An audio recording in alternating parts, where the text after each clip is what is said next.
Yeah, so many of you that get paid by VistaCorp. I'm getting tired of your biased accusations. You know what? Maybe I made a mistake, but I'm in here paying the price.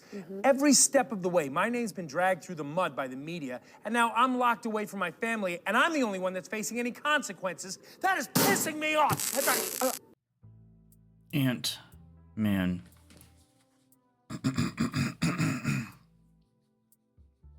Good movies.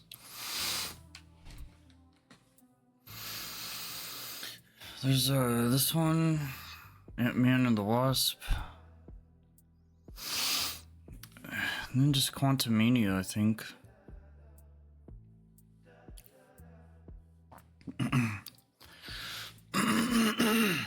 He's kind of in some other movies, obviously, and the whole crossover stuff. Avengers shit.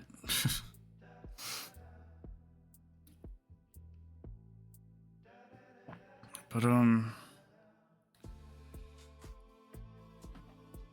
yeah. There's not much to Ant-Man. I mean, he's definitely not like the most popular, not the most overrated, mainstream. And like even Ant-Man knows that. I just love the approach they took with this one, because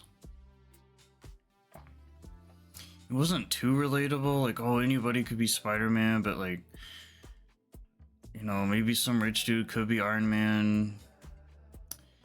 He's just some dude. I mean, there's really not much else to it. Like, yeah, sure, he's a dad and this and that, and you know, went through some stuff, got in some trouble.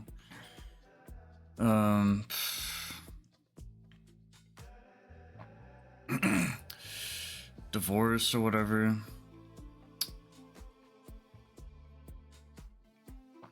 So he's relatable in that way, but I definitely wouldn't say like he's relatable like Peter Parker stuff. Like, he's younger, and you know, if he wasn't a teenager, he's like a young adult or whatever the heck. It's so funny, they always put him in like high school, but I don't know. You can definitely tell he's like in his 20s or whatever, right? Hell, 30s even. They always pick someone like, you know, looks really young, but you can tell they're older. But this one has Paul Rudd in it. Like, he's so funny. Someone coming from a comedy background, I think that's great. I love every movie he's in, especially this one.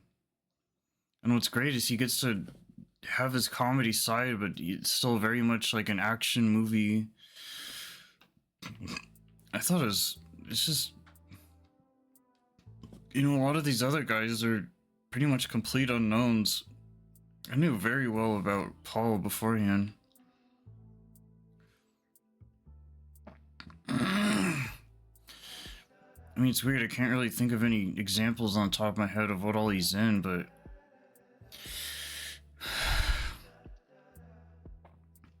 he's in just like these kind of off-base, I wouldn't say B-movie, but like just kind of, I don't know, just like small comedies. I wouldn't really go as far as romantic comedies, rom-coms. I mean, he always plays like the really nice guy, but he's not like the most handsome, he's not the most fit, he's not like these other dudes.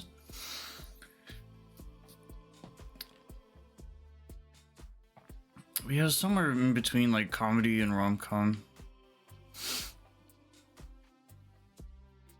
But he's also one of those dudes that just really blends in well, and he can pretty much be in anything and it would probably work.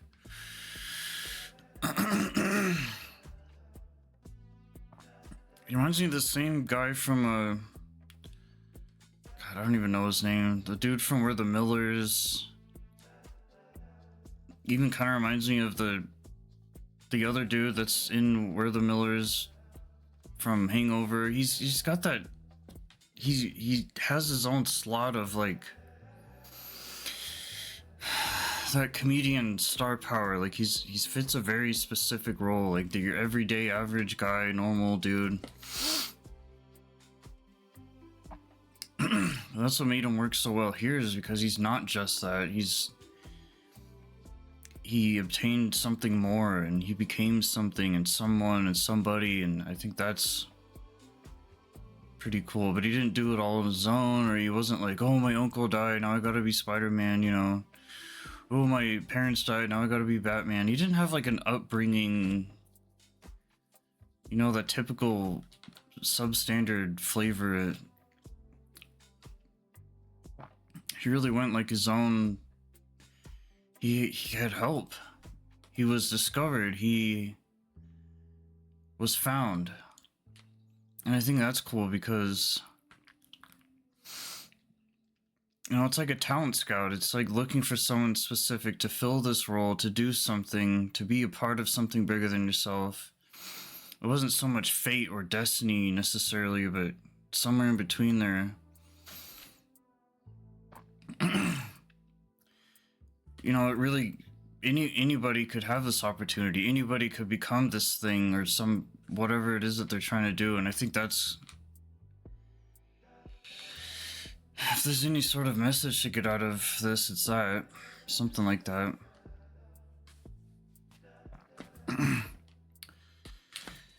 Yeah. What really helped though was even the rest of the characters. There's the cop dude, which is like whatever. He always plays that like musky, you know, tall, dark, and handsome. What was he really in? Was it like Everybody Loves Raymond or something? I don't know. I never really liked him though. He's almost too much in a corner of his own. He's such a side character, it doesn't really matter. There's a wife. She's in a few things. The only thing I can think of is the Halloween reboot movies. She's okay, I guess. There's Michael Douglas. Is that his name? I'm not much of a fan of him either. I don't really know what all he's in. He's just a short guy who's like very astute. Like, oh, I can, you know, I'm Michael, look at me, and very much has an ego. He's like a discount Leonardo DiCaprio, you know. He's like, oh, I have the star roles and the big roles, and everyone knows me, and I just love actors and their I swear to God.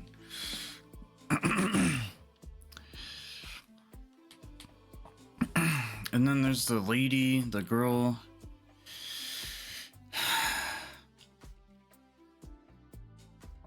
I'm not crazy about her either. She reminds me of Eve Green, the girl with the eyes. She always looks like she wants to either take you to bed or kill you. I don't know.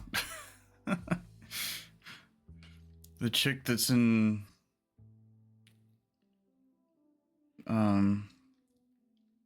Dark Shadows, the new one, not the old one. Newest one. She always plays like some kind of villain or something. I know she's in some other stuff, I just can't think of it. Well, she's not even in here, so that's different, but she just has that very normal, hey, I'm pretty, but I'm not Scarlett Johansson or something, or Kate Beckinsale or whoever. So she fit in a good way because of that.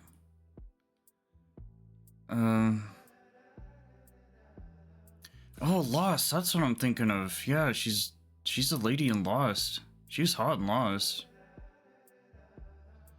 But she was also like on an island and abandoned, and she was like the main squeeze. I don't know, and here it's... What's her real name again? Lily Evangeline or something?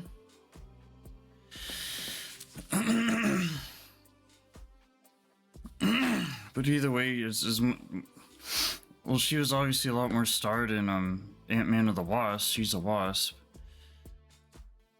But even still, she's just kind of another side character here. The cast I like the most in this overall. I didn't care for the villain, the bald dude. Just like, all right, dude. He's what's that guy? God, he's the Iron Man's nemesis, or is it? No, not Iron Man.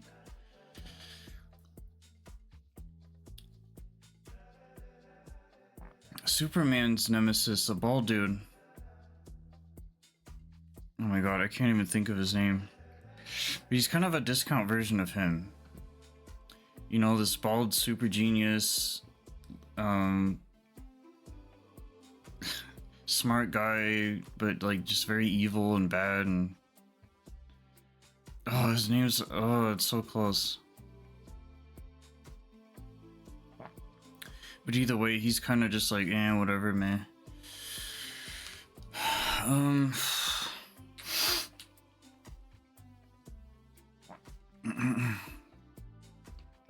But yeah, the cast I like the most with the supporting cast is Michael Pena. And maybe the dude, the skinny Russian guy. Only because like he's in some other stuff and you can't help but appreciate his roles and what he does, and but definitely Michael Pena. Oh god, Michael's awesome. I like him in End of Line or End of the Line or End of Watch, or what, the one with Jake Gyllenhaal, the cop movie. Can't really think on the top of my mind what big stuff he's actually in. But he's just funny. You know, he's some Mexican dude who he makes you feel good. He makes you feel happy. He doesn't like try too hard, or he really blends in and he shows up, he does his thing.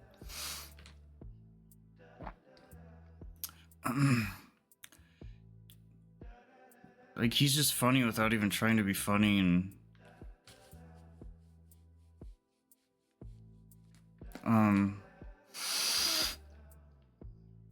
like the dancing, but there's a reason why he's kind of like that second mainish guy, because like the best friend or whatever they are, teammates, crew members, associates, peers, co-workers.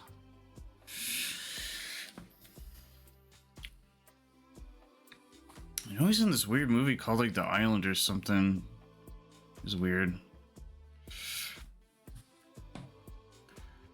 But I've seen that Jake Jill, the cop movie like 100 times, so it's the only one I can think of right now. I definitely know he's in like better stuff too, bigger stuff. I don't know. He's also kind of a very blend-in-ish guy. But definitely Paul, you know, carries the whole thing easily. It's funny because there's always got to be like that older, more sophisticated guy with a bigger reputation and profile and long career and been in a lot of movies, which would have been Michael. But to me, it's like, you know. You know, he's like the dude that's in the credits, like with Michael Douglas and Michael Douglas. It's funny. But no, Ant-Man's cool. I love his suit design. It's very similar to Star-Lord.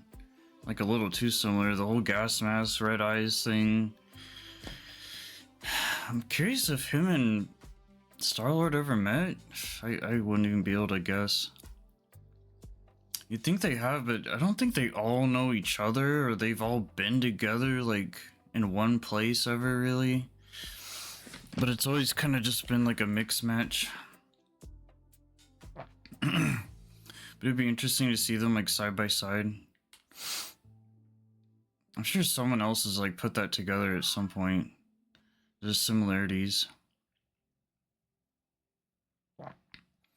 But it's interesting because Peter, Star-Lord, he's in space, and then Ant-Man's kind of this molecular, chemical, or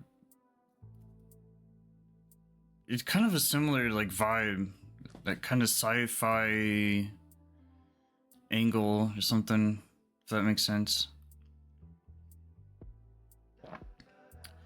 Well, then again, it's like, okay, Ant-Man can shrink or get really big. It's not necessarily like space, right? Like, whoosh.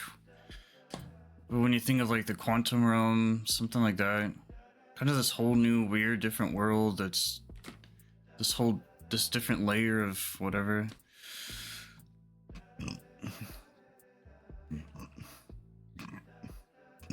But no, I was gonna say Peter. Paul's cool. I don't remember what was his name in the movie. Scott Lang. Yeah. Scott. It's easier to call him Paul at this point.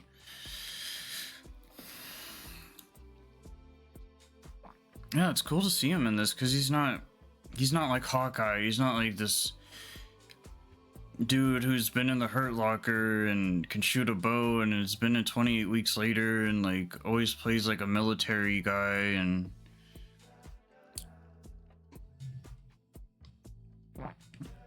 that very like average all-American man or something, you know. Which is funny because Brad Cooper played a military role similar to the Sniper, American Sniper or something. But Guardians, Rocket Raccoon. But he found a way in, and it's cool because he's not as, I mean, power level wise, it's tough because like, okay, he can shrink down, he's very helpful, very useful, he can get big, all these things, but he's definitely can't really do anything besides that, you know, like he doesn't have laser beams or something.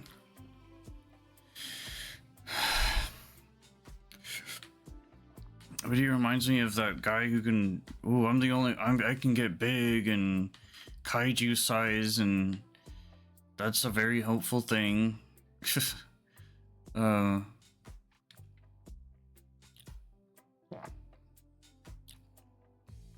You know, shrinking to microscopic size, being able to find like some sort of weakness or something.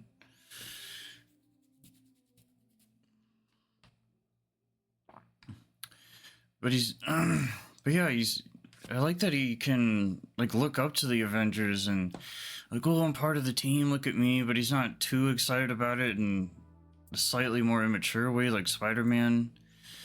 You know, since he's a lot younger, obviously he's the youngest one, right? You could be like, yeah, I'm in the Avengers, it's no big deal, don't worry about it, I'm not worried about it. I love that attitude and that behavior. He's like, he knows he's a badass, but he's not too, he doesn't really showboat it or gallivant, you know. Doesn't take advantage of the situation. Because very at heart, he's a dad, he's a family man, so that's always going to be the core of who he really is. It's not really so much Baskin Robbins or I'm a thief or an Avenger or a superhero, blah blah blah. And I like that. He's very down to earth.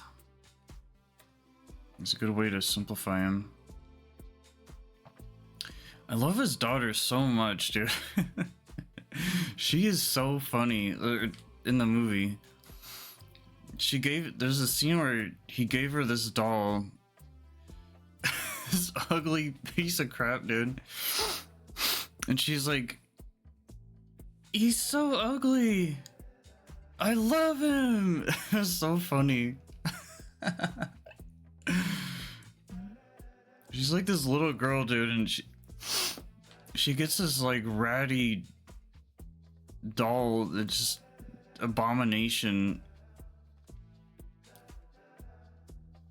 And instead of like, you know, a Barbie doll or something, she's, oh my god, dude, she's like the coolest daughter ever.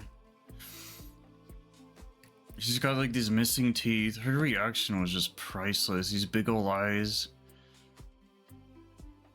She's got a nice, cute laugh and stuff. It's just, she's like the perfect. Ugh. Like if I were to pick any type of daughter role ever in every movie, she's probably my favorite. Which is a weird thing to think about, but then it's cool because you can connect her to Paul, and you can definitely see the similarity there. They're both just like funny, and I don't know, they got that really nice, good bond and relationship and friendship.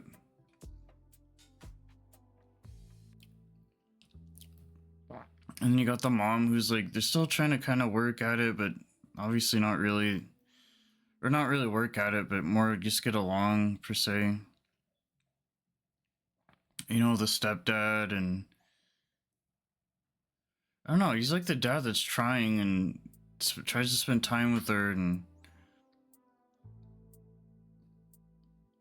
but he really cares. And you know, Tony didn't have a kid, Spider-Man didn't have a kid. I think a lot of these superheroes didn't really have that kind of tie to anything. Like, oh, they have a best friend or some father figure, whatever. It's always something, but never really like a kid. And I think he definitely fits in that part of, like, they cover all the bases they need to throughout all their movies, but he's definitely the one that's like can relate to the parents a little bit more. And I can't really relate to him in that way, but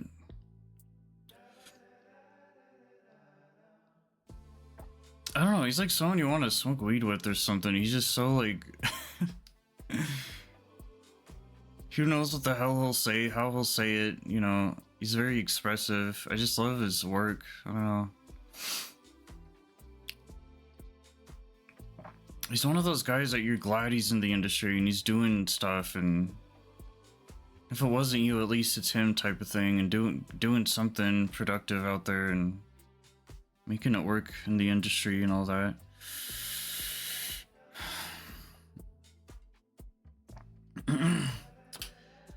Yeah, it's a very sciencey movie.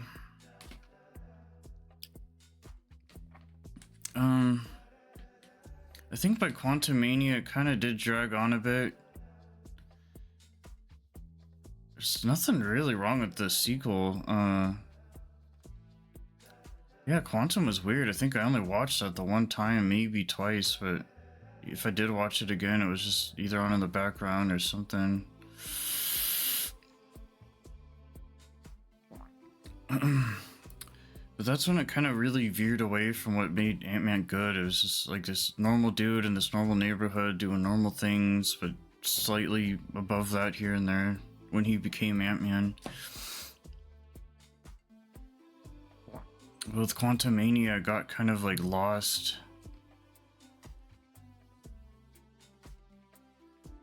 You know, now we're in this like cosmic drift of like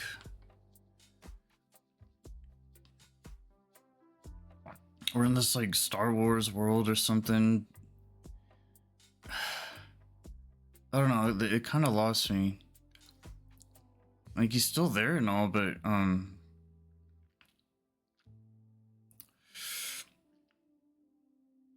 yeah, I don't know, it's not that bad. It's just not as good as the other ones, I guess. But it's still not a bad movie at all because Paul's still in there, his daughter's grown up. There's the weird villain guy. It was cool. It's very ambitious. Like Quantumania, they really. What I think ended up happening is like, hey man, Ant-Man did pretty good. Let's just make this huge budget, quality production movie. It's weird thinking how good that movie actually was though, because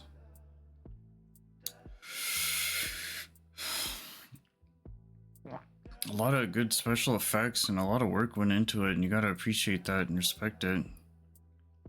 It's like a weird, it's like a superhero version of Star Wars. It's kind of crazy how much they jammed into that. But it was such a far cry from 1 and 2, especially 1. Well, 1 and 2 are so similar, and they couldn't have done the same thing really again, I think, so I definitely see why they went that direction. And you know, that's just them trying to pump 3 movies out at least, right? Bare minimum. Which is funny, because I feel like, I don't know. Like, if a lot of these movies only had sequels, and then they fit in the Avengers stuff, and then the cameos and other movies here and there, I think that would have been just fine, but I guess that's one way to kind of make all those connections a little more solid by putting that 3rd one in there, if not 4, and then going from there. Because the whole point with all the crossover stuff is they really want as much material to work with to make that impact you need to really, you know, when you see these guys come in, you want to like, ooh, cool, yay, woo. Especially when it's someone that you like a little bit more than others, obviously. It's weird though, they do the whole cameo thing, but it's definitely not the same as, like, it's different versus like an older movie who, you know, the movies are still being made, then you have someone old from like the original movies coming in, like, hey, I'm still around and I'm still alive in here. But I think cameos, they need to be done in order to be like super effective, they need to be done in a way different way. Like you want to be like, oh snap, dude, oh, you don't really get that with these movies, because it's like, oh, cool. Or it's cool for like 5 minutes, you know, and then it's like, eh. But there's definitely other areas where that works better. Like, Pokemon, for example, dude, when you get Brock coming in or something, or Misty, like way later series, way newer, like they've kind of disappeared for a while and came back, that's cool. Or Power Rangers, when like all different Power Rangers from different universes come into another one, when they all meet up especially, or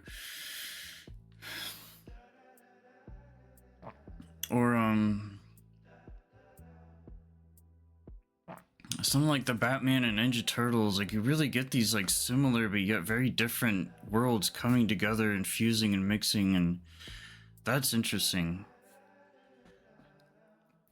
But I think the issue with this world building that Marvel's been doing is the fact that they're all part of the same collective thing anyway, so it's not really like that crazy. It's not surprising they'd run into each other or whatever, whether they know each other or not, or on the same team specifically, but it's expected, it's typical, it's not really something surprising necessarily. Or it's not the same thing as like seeing Bruce Campbell in all the Sam Raimi movies, or you know, you get so used to seeing Stan Lee making his appearances in all his Marvel movies. It's like they're really trying to do like a super spread out, like, hey, we're all friends and buddies and coming together and pals, and we like to show up in each other's movies and just kind of walk in and steal the show and the spotlight for X amount of time. Yeah, I don't think it's as effective, but it works with what they are doing, so that's just fine. That's been like a big thing for me for a long time. They've definitely slowed down with all their phases, phase 4 or 3, whatever they're doing. They definitely slowed down a bit with all the Marvel stuff. Last thing I saw was Ironheart, which is like, eh. But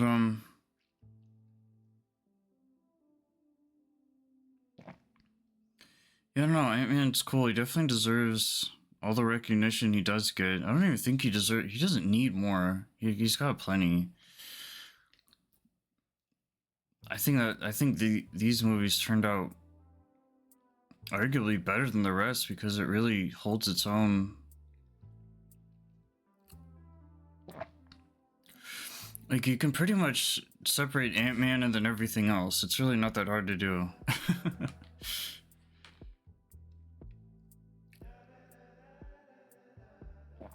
They went down the science route. They didn't go down the radioactive thing. They didn't go down the money or... Well, I mean, Iron Man kind of did too, but he had all these doodads and gadgets, and Ant-Man did just one button. W for Wumbo. A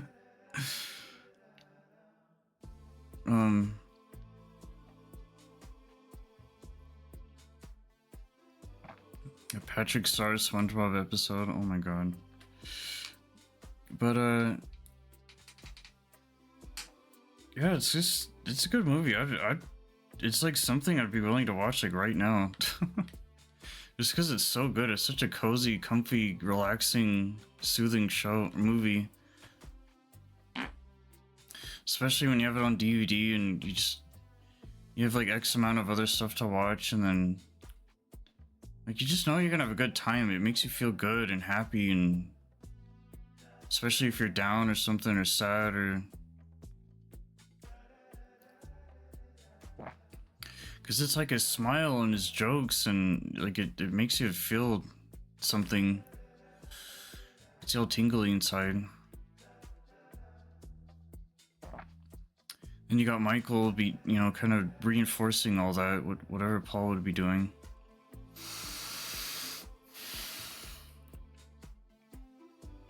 I just like it because they're not trying.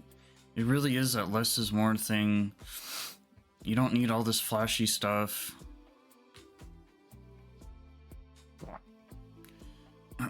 I mean, it's cool because it could have just been a regular, normal movie, but it had the Marvel stamp on it. So that's nice. But yeah, it's just like, when I remember watching it all those times, I miss it. Like, it felt good to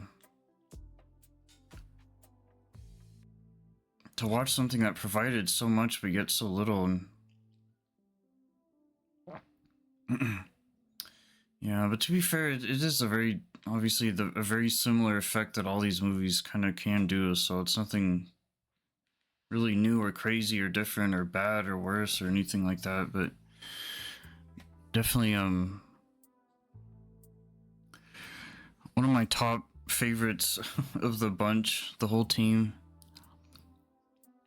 That's what's cool about the Avengers, is like you can really kind of pick and choose what ones you do like, or you have plenty of options and whatever ones you want to relate to the most. Or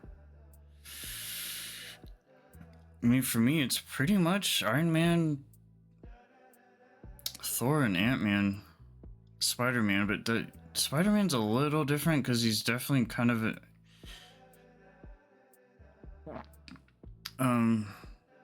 obviously, it's not even the whole Sony stuff and all that in association with Marvel or whatever. He's just Marvel. Like, it's just easier to make it that way. But he's kind of I'd say he's his own separate thing. But obviously Ant-Man kind of blends in a bit more. He doesn't stand out, but he doesn't like... He's not like too behind this. What would you call it? He's not like a bench warmer either. So, well, it's funny though, because that's when you say it like that, he kind of did sort of do that. Like, he wasn't really always, no one's sitting there like, oh, we need Ant-Man, but he had his time and he had his purposes, and this is whatever he was only able to really do. they definitely found a way to kind of fit him in there. So that's good.